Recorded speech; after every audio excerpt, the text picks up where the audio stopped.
to this computer. Cool. All right. Thank you, Steve. All right, here we go.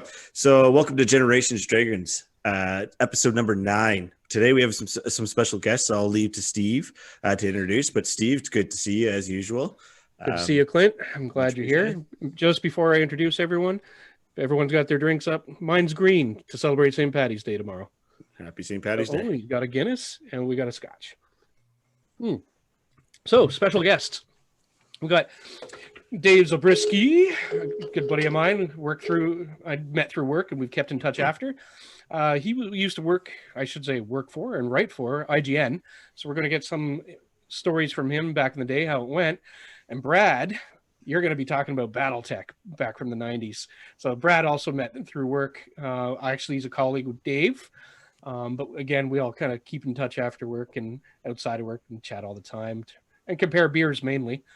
But that said, that's all you guys can share. I'll let you guys introduce yourself. We'll start with Dave first. Hi, I'm David Zabrowski. Nice to meet everyone. So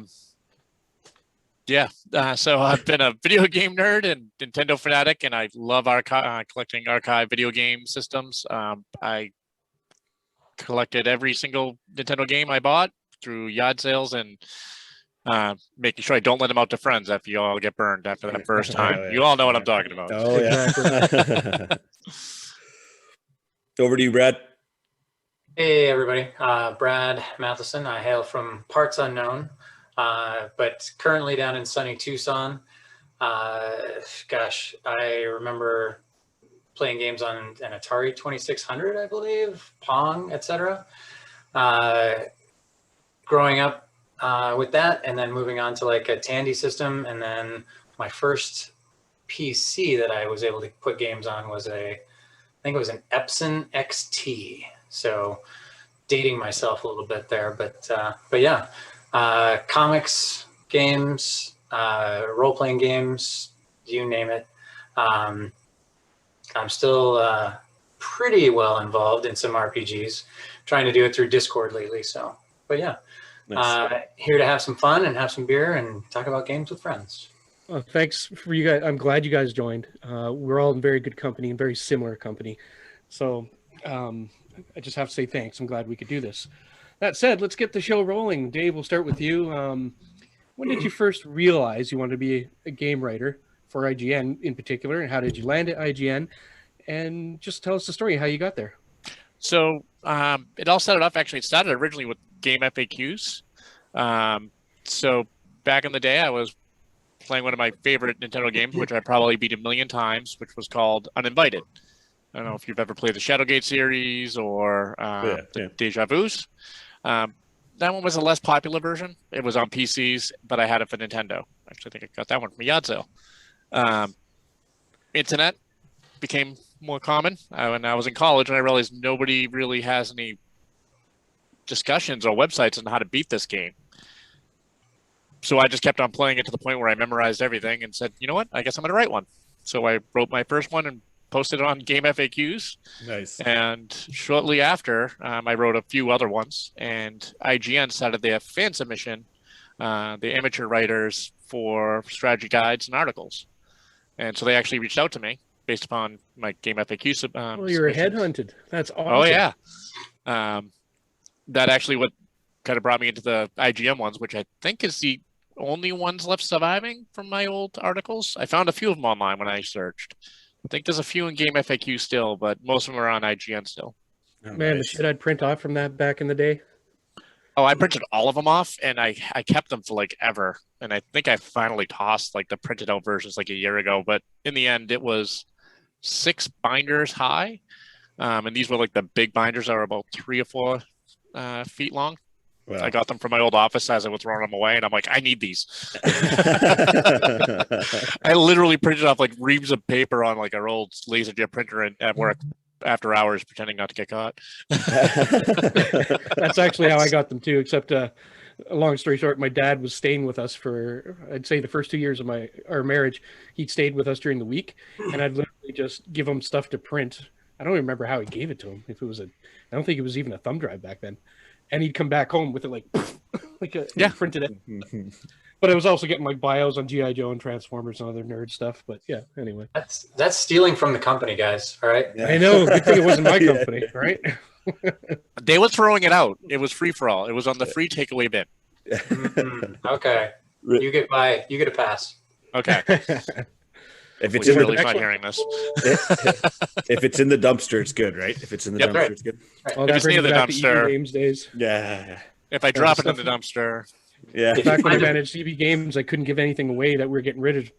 I thought was stupid, but I do understand the logic behind it. So I would do the whole thing like, yeah, if you're around, at 9:30 when I'm doing the garbage and you have to grab it, then it's yours. But I didn't see it. I'm not telling you. Anyway, Clint, did you want to grab the next one? Yeah, sure. So you were mentioning when you're as a writer with IGN, that was what I would assume mid 2000s type thing, or was it even earlier than that? Later? I think it was actually early 2000s. It was like 2001 to 2005. I think I was publishing the walkthroughs with them. Nice. I actually had to go back to the Wayback Machine to find my Dragon Warrior Returns website that I started shortly after I started writing. And the last submission, well, the first submission I see that's on the Wayback is 2000. So Oh I'm wow. going to go around that point. I know Yeah, it was that shortly makes after high school and just a little bit after while I was in college. Oh, nice. Sweet. And so, how many did you end up writing? Like, how many guides, review? Did you do any reviews or anything like that? I did some reviews. The reviews I mainly submitted to IGN, and because it was considered like amateur fan submissions, they would pull parts of them out. Nice. I only saw like one random comment from my reviews available, but I ended up posting more on my own fan-made website back when that was actually a big thing. Right. When they weren't really major marketing websites for video games or anything else, but everyone made their own fan sites and community boards for them and connected all the similar sites together. Did you make money off this when you were doing it? I actually did make some money between so. using ads on the site, as well as there was Amazon.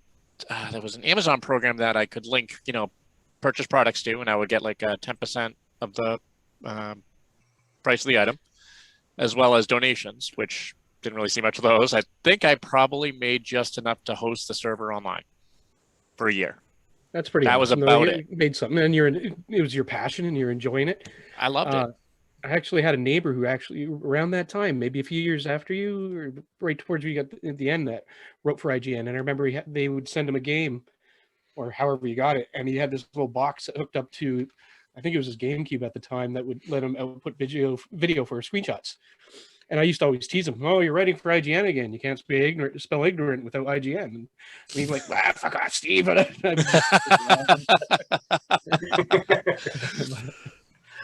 was funny. Square Enix actually was the one that reached out to me that I got really excited for. That's cool. It was when they Dragon Warrior 7 was being released. Now they disappeared for like at least 15 years, I want to say. Like the last one we got was Dragon Warrior 4, and all of a sudden we heard news that something was coming for Dragon Warrior 7. I did hear about it being released in Japan, and I was like, great, another Dragon Quest game that will never become a Dragon Warrior game in the US. And but then they started releasing remakes of the original Dragon Warrior games for the Game Boy and the Game Boy Advance, Game Boy at the time. Yeah. And that's when I was like, wait a minute, something's going on. And then Square Enix's American publishing company actually reached out to me and offered to promote, asked if I would promote their new products coming out, of course, the remastered Dragon Warrior games, continue writing the strategy guides for them. And as they come out, I would write strategy guides for them because, again, even though they were publishing, I think, with Primus, they still had a ton of fan following, as well as a link to a site with all their publication materials and all their information, which wasn't very well secured because all I did was just delete a little bit of information on the URL, and I had full access to their whole file storage system on the website. That's too funny. And I'm sitting there debating, like, do I release this on my website? Like, is this like a journalistic scoop where I knew about originally, I think it was Dragon Warrior 3 was gonna be released on the Game Boy Advance, and they were gonna have like a linking option where you could actually compete with another person's Game Boy Advance and their characters in the game, and you'd be able to fight against them. But then I had a little thing in there that says in production to be determined, and it never came to fruition. Dang. I know, and I was neat. excited for that. Yeah. I don't know. I might. It'd be hard for me not to tell, but at the same time, you don't want to say something you shouldn't and wreck it. But yeah, well, I almost wrecked it before because I didn't realize that my signature of my email had like, "Hey, I have the new Dragon Warrior, Dragon Quest ROMs." your signature. It was in the signature of my email I was using, and I kind of like hid the site parts that like I'm like, wow, I can't believe they didn't notice I had ROMs linked to this, which I know that they would not be a fan of. And once he saw that, he goes, I just happened to notice at the bottom of your signature line that, you know, you have these ROMs and blah, blah, blah.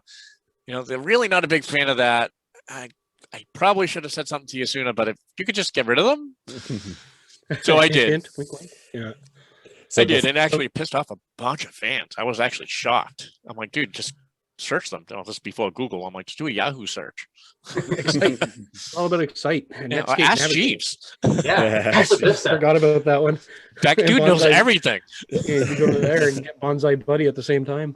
Yeah. Anyone's old enough to remember that. Good dog pile. Right? There you go. And before we get into, I wanted to ask you about Dragon Quest, especially about the chronology of it, like the game is which and where, because it's kind of messy. But did you, back to when I said I had a neighbor that wrote for IGN, and this is me just really trying to remember. I wasn't going to mention it because I couldn't remember exactly what he did, and I don't even remember his last name anymore. His name was Brian, and that said, I remember he said he got this stuff from work or from writing, right? And he didn't really make a whole lot of money. He was more of a passion, just like you, but he did get a little bit of thing like perks like that. So when you were doing this, did you get any perks, any freebies, any help, or were you strictly on your own? I was strictly on my own. IGN made it clear that they considered this like an amateur fan submission.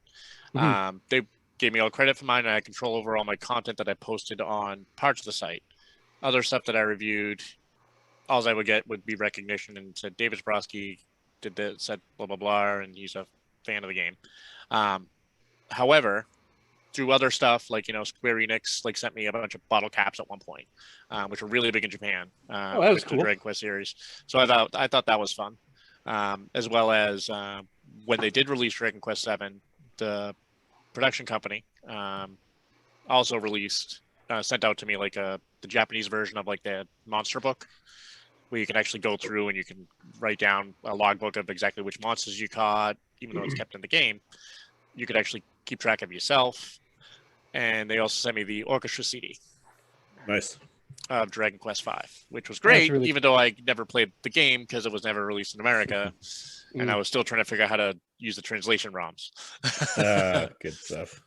One day when, this is not for today, but one day I'll talk about all the freebies I used to get as an EB game manager, or even going to the vendor conference. And it was almost literally like they're trying to buy you so you promote their stuff. I used to get tons of stuff, and even like the reward programs, I would get stuff delivered to my house. And it wasn't like, boxes like Loot Crate or anything, but, oh, cool, I got a Microsoft Mac. Oh, cool, I got a Nintendo clock. Oh, cool, I got a Sega this. And then at the store, you get boxes. Here's the EB Games Manager, Game Boy Advance Micro, or here's the EB Games Manager. And so a lot of that stuff, it was really awesome. I kept it. But if it was, anything else, I usually would do it for rewards if people met their goals. But anyway, this is all for, I'm getting way off topic. Jealous. I mean, I was a administrative assistant right out of high school for like several years, and all I got was leftover beer when they weren't looking. I would have rather worked for EB Games. I almost applied for a job there. It was a lot of fun. I have to admit, I liked it a lot, but it really started to change when GameStop merged, well, I should say bought EB Games, and we literally just became GameStop. Like we used to get commission and bonuses, and so like we'd sell a magazine or an Edge card or a GPG, made a commission off that. So it really made a big difference and incentive to sell this stuff. And then I remember they just said, we're stopping that, to put it into better programs. And of course, you just never saw it. It really just went to the shareholders because all of a sudden we became publicly traded at that point too. Yep. Anyway, I'm getting way off topic. That's for another day. Dragon Warrior, Dragon Quest. What's So the it was Dragon Warrior in the U.S. because of a trademark problem because they had board game, if I remember right? Yes, it was actually, I think it was Dungeons and Dragons that owned Dragon Quest. So they renamed it Dragon Warrior. When it finally came back over, I think finally with Dragon Quest 8, they changed the name to Dragon Warrior to Dragon Quest. I'm guessing, but by my memory, late 2000s to mid. Yep. And it's weird because they even changed some of the names when they changed it from Dragon Quest in Japan. Like the hero was Lodo or Rodo, depending upon which version you had. And in America, it was Erdrick. And because the first game in the series is technically the second to last game in that trilogy. So if you consider the order of like the storyline, it's Dragon Warrior / Quest 3, Dragon Quest 1, and then 2. So Dragon Quest 1, first one starts, it's a single person party. You go through and you battle turn by turn. The whole world's open. You can go anywhere, but you're probably going to die quickly if you don't find the right equipment. And you got to level up. Dragon Quest 2 introduced parties, and it was like, whoa, this is crazy. Like, I can have multiple people? I think I got about halfway through the game before I realized my third party member was a dog, and I didn't know how to turn her back.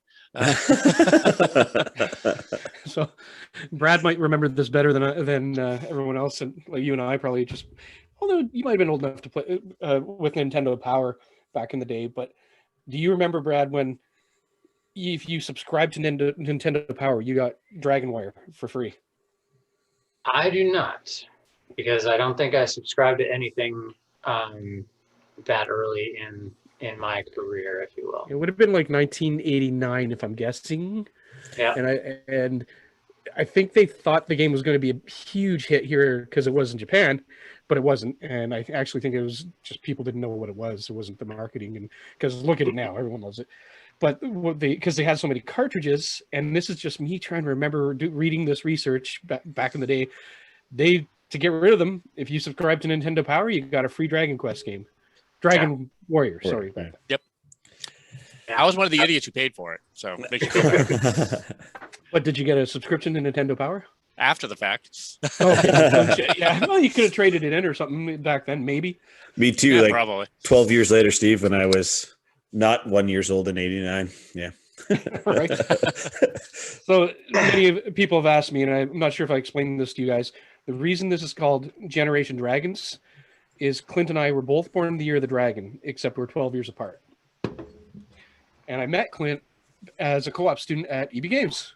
Yeah, that's and then I hired him on, and we became friends. And yeah, ever since, we've never really lost touch with each other. We know each other's kids and families, and been great. Anyway, off topic again.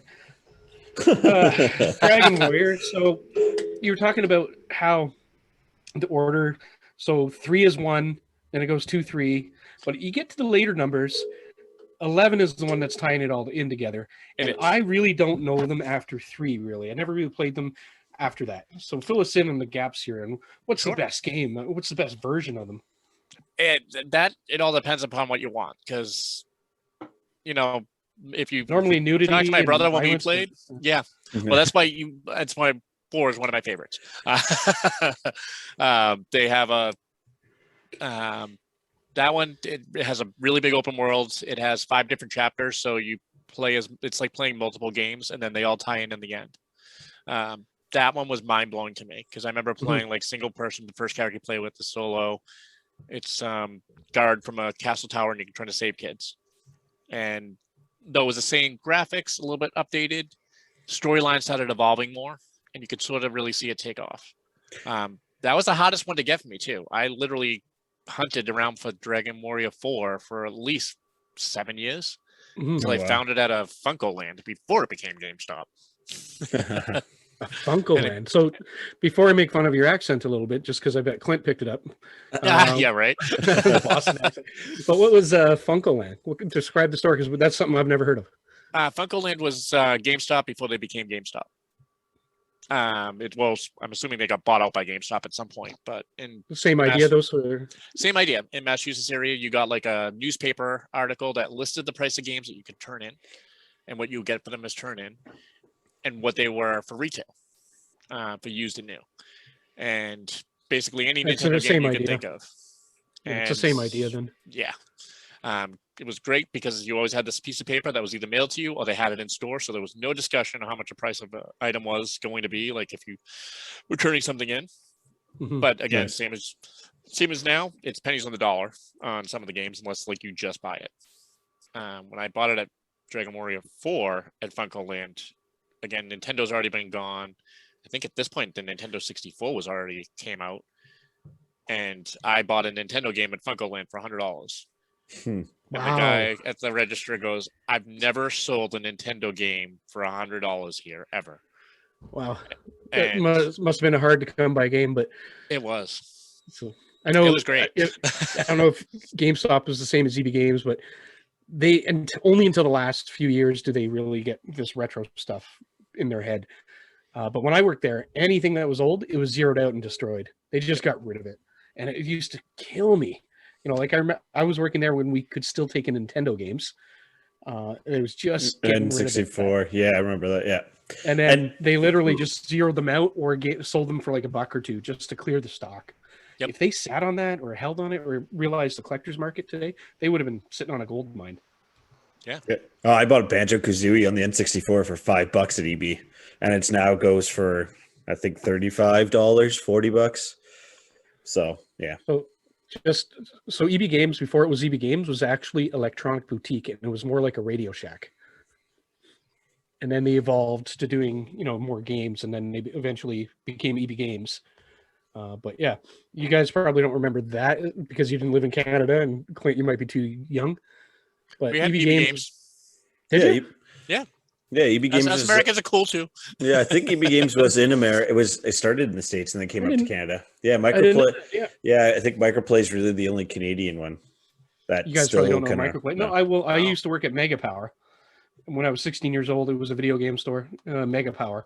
But there was it was a small chain just in Ottawa. There's West Coast Video. That could have been West Coast Video, yeah. Yeah. That was more of a video rental, like a Rogers or a Blockbuster. But anyway, we're getting off topic. Yeah. So before I steer this a little bit further, because I want to talk to Brad about BattleTech. Favorite Dragon Quest game? What would it be? It would have to be 4, because that was the one took me the hardest to get, and it was a great storyline, and it opened up a new trilogy. Because the Dragon Quest games kind of go together. So the first 3 games are the quest of like the Erdrick or Lodo or Roto series, depending upon which version you got. And then the Zenithian ones are 4, 5, and 6. So both 4, 5, and all 3 of those games sort of loosely tie to each other.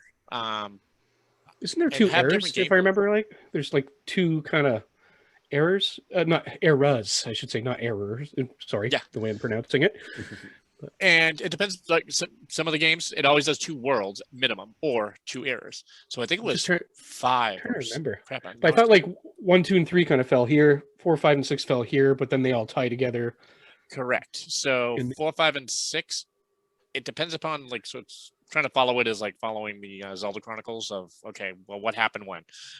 So it's just almost like a multiverse. Exactly, and that's actually how it kind of ties in all together. So the Zenithian quests are sort of a separate worlds, but slightly connected. And then you have Rama, the great bird, that kind of combines them all together. And Rama. That's right. Oh wow, that just hit a memory. I can't believe that. It's funny. It's been that long, and it all of a sudden just pops in. Oh yeah, yeah. Wow, so Rama can actually go in between worlds, and so the Rama's the spirit bird. Has a few different other names throughout the games, but basically that main bird is the binding force of all the universes in the Dragon Quest series. Now that 11 came out, which I of course got that day one as fast as I could, and that one even ties in a little bit more, where you have like the past history, because in Dragon Quest 2, you find out about like the hero Erdrick and his princess that you save, and they go on their own adventure and they decide to build their own empire, their own kingdom. You kind of find out what happens to them is that they kind of meet a new party, defeat a new evil, and without any spoilers, you kind of find out how things went, and it kind of ties into the game that way, and kind of spins everything together with that, which I thought was great. Oh, man, I'm getting inspired to play it again. You know that? Yeah. Well, I mean, it's funny. My brother picked it up after years of not playing and being a huge Dragon Ball Z fan. He was like, "Holy crap! It looks exactly like everything. Like, you know, while I'm watching Dragon Ball Z, Right? now I'm playing Dragon Quest 8, and I'm like, yeah, you do understand it's the same artist, right?" And he goes, "Oh my god, this makes total sense now." How did you play 11? Like, did you play it in the 8-bit or whatever 16-bit version, or did you play it in the? Because I got it right away. I got the PlayStation version, Oh yeah, and they did not have the new specialized edition. oh yeah. Okay. So, but now that I have the Switch, You might have to go back. I know it's been on sale a few times. So yeah, it's going to happen. And I cannot wait to play the 8-bit version. Yeah, that'd be sweet. I did like the active version of being able to move around the camera. Granted, it's still turn by turn. It's like, you know, nothing too crazy. You can run up to an enemy and you can swing your sword so you can get a preemptive strike, but it's still turn by turn. But it gives it that little feel of like being more action and live. So it's very linear compared to most open world games, but at the same time, there's so much to explore, and there's little tricks and little hints and Easter eggs in the games if you pay attention to them. And the bunny girls have a lot to do in that game. I love it in a game when there are Easter eggs that you don't quite get right away, and then you're like, "Wait a sec." Oh yeah, and you get the connection. Oh yeah, it's funny because, like, you know, 7-year-old me playing Dragon Warrior 1 and 2, going back to adult Dragon Warrior, I'm like, oh, how did I not pick up that little innuendo? Because even in America's, like, you know, super censored version, that's pretty blunt right there. Nowadays, it's even worse with games, right? Everything's censored, and I'll still go back and play Sailor Moon. I keep talking about it on the channel, but they get naked. Like, what the hell? I was so shocked the first time I saw it, because I brought it right. You can't see it, but right here I have an arcade machine with a bunch of ROMs, and I threw 3DO on it and had Sailor Moon, and it's just playing. I'm just playing around. The kids are sitting here, and then like one of the girls does their transformation. I'm like, oh yeah, her purple hair matches her purple hair. That's Japanese for you. Yeah, they're very open that way, much like Europe. Very much, yeah. Oh, they even have a character who's apparently a boy when they're not transformed, but transforms into a girl and is dating one of the other Sailor Moon characters. We call those Megatrans. Yes.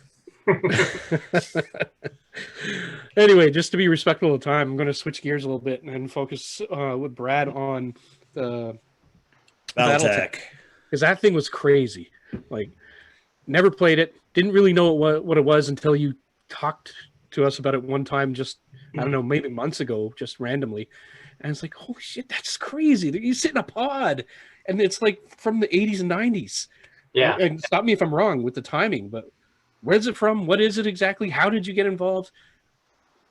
I was playing. I went to school in Chicagoland, a small school called Lake Forest College. That's Lake with an L, not Wake Forest with a W. Okay. Very different basketball teams and football teams for that matter. But my buddies and I, who were playing D&D at the time, had heard about BattleTech down on North Pier, and we're like, well, let's go down and find out what this is. And it was like, in this arcade area, they had these pods set up, and you could run through like these games that these scenarios they set up, basically like a battle royale. You're fighting each other, or you're fighting blue versus red kind of deal. But we had a ton of fun. We spent way too much of our, well, it should have been our beer money, but we went into game. So yeah, my if I remember, my call sign was Lister, which, if you remember, Red Dwarf from the UK. Yep. yeah, so I pawned that as my handle, and I remember that we had like there was like Loki and Thor for some of the mech names, but I think they changed them when they got taken over, and now they're like I think there's Vulcan, there's like Zeus, so they changed them in some ways, but I always went for like the big like all guns, help Prometheus. strike on anybody that came near me, and wait for things to cool down so I could do it again. All the armor, slow moving, but it was a lot of fun, a lot of good times. It just sounds awesome. I'd love to have played something like that. So I've is always it like been into that. you're playing the Sorry, go ahead. no, it's just you're playing as a mech then? Is that all like you're in the pod that you play as a mech and then you're trying to control the mech? That's cool. Basically, you sit down in it and you've got some controllers in front of you, for like, moving yourself around. You've got a couple of foot pedals for speed and forward and backward. And I think. Do you have an eject? What? Do you have an eject? Because everything you're describing to me sounds like Steel Battalion for the original Xbox. Right. Yeah. I'm sure they took some of that for that. But if I remember correctly, I think they were actually run on Macs in the back end. And really, they had games for Macs back then. I think that's besides Halo, which got stolen by Microsoft from Mac. Yeah, and taken away. Much like their interface. I mean, what? But yeah, the pod was around you. There was sound in there, and your screen, albeit kind of 2D, but you could zoom around and pan left, albeit slowly, pan right, and try and track down your enemies. This just sounds like an experience. So, there's somebody that still has this that you guys know? So one of our other vendors that we work with, he has tracked down and bought a bunch of these pods. Dave, check me. Did he have 12? It sounds about right. Shit. Yeah, and they all network together? I mean, I remember hearing, "Oh my God, you have 12! Oh my God, you have 12! I can't believe you have 12!" a lot. That's so yeah, that insane. sounds Where about would you right. put them all? I've seen how big they are. He has them on a trailer bed that he can take around, and he'll bring it to Sophos headquarters, set up in the parking lot, and you guys can have BattleTech Day. Oh man. Cool. Don't bring it to Sophos headquarters. You should bring it to this little town in Russell, Ontario, Canada. Yeah. I'll book out the community center. Yeah. Well, I was thinking headquarters like Ottawa, but that's close. Yeah. Ottawa doesn't have an office anymore. It technically does, but yeah, no, he can take it around. I think it's him and a buddy of his that own them all. That's and right. That is incredible. That's like Throwback Thursday kind of thing. It's I thought collecting Nintendo games was rough. I mean, imagine that, having to buy a trailer just to move your stuff around. Yeah, they're all networked up. They're powered. Wow.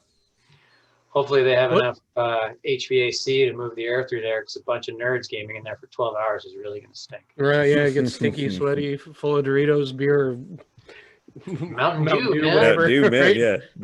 Mountain Dew. So, do you know what powers them? Do you know what kind of PCs are under the hood? Anymore? I have no idea. But like I said, I think they were all like Macs in the day that they had on the network that ran it. I'm just because when you said that, I'm picturing like the Mac I used in high school to learn keyboarding, the little square Macintosh 2, if I remember right. Yep. And the disk drive. That's what I picture running these things. I think it was. I'd have to go back and research. No kidding, yeah. But yeah, we were amazed. We're like, Macs, awesome. In fact, that's the Mac 2E is the machine I made my first fake ID on. Oh, Mom, I hope you're not watching. It was terrible, by the way. I was the worst. Did it work? That's all that matters. It did work for the first year, and then the second year I tried to use it again. The bouncer is like, "Yeah, no." No. Yeah. Like, what, can I have it back? No. Yeah. So I used to go to, this is off topic again, but just because it relates, I used to go to this bar/restaurant when I was 16. And my mom got credit cards, but didn't tell my dad that she got joint credit cards. And both her initials are S. Hamill. So she knew like I was working, I would pay it. And she's like, oh, you hold this. I don't want your dad to have it. He'll just spend it on booze. And I'm like, that's what I'm going to spend it on. And so I'd just go to this, I hate to say it was like New Canadians that ran it, and they didn't really care. I'd go in and they'd see that I had a credit card and go, oh, okay. And then literally would just buy beers for the boys at 16 years old. And then, but I would pay it, because I didn't want my dad to find out at all that I had a credit card under his name in my pocket. How old were you when you bought your first 2-4? 14, I have to say. Nice. Nice. You beat me by a year. I got mine in at 15. It was for a party. I hung out with, so I was playing football back then, and a lot of the guys I hung out with were older. And if I remember right, and this is a really horrible thing to say, but my dad said he'd buy us beer if we bought him beer at the same time. So I grew up never having a car, but my buddies that were 16 could drive. And so it's just in that bracket, as probably the youngest guy with the group being 14, but I was turning 15 that year, I think in September, but we played it in the summer. Yeah. God, that was a long time ago. Yeah. We'll talk about how far back it is later. Yeah, right. God. Here I am. It's just salty, But yeah, homeless dude to buy us beer. You know what? There's a lot of that. I've seen that. You had a home, all right? Yeah, I did. And hopefully the people that bought me beer, because we bought enough of it, hopefully they had enough to buy an apartment at least. But how did you get money to buy games? I was working since I was 15 years old. Yeah, I'm in that same boat. Boat. For me, it was a paper out at 12. And then my first real job at 14, because you could, in Canada, in Ontario anyway, you could start working for a company at 15 years old as long as you turn 15 that year. So I started working at McDonald's. And that's my first paycheck. I actually bought a Super Nintendo. Was what I bought. I lied. Actually, I used to sell cows. Well, actually, I used to. I still sell cows. Oh, by the way, I ate one of yours tonight. Oh, yeah? How was it? Good. Good. So, it was good, yeah. We just cooked it. When I was 12, 13, so I used to show cattle 4-H. I don't know if you guys ever heard of that. Yep. So I used to show cattle, and that's and that's what I used to do. We used to sell our steers, our bulls, and then I'd come back with $2,000 or $3,000 check, and I was like, well, school, save for college, or Dreamcast, and were those Holsteins or Herefords? They were Angus, actually, Angus. Yeah, Angus beef. Oh, did we lose Clint? Because I hope not, because he's the recorder. Oh, no, I can hear you guys. It's probably the game format. So we stopped talking about games and cut them off. Maybe. Well, this happened last time and we had to stitch it together. Hold Give me 1 sec. So let me go back to the position. I can hear you guys. I can still hear you.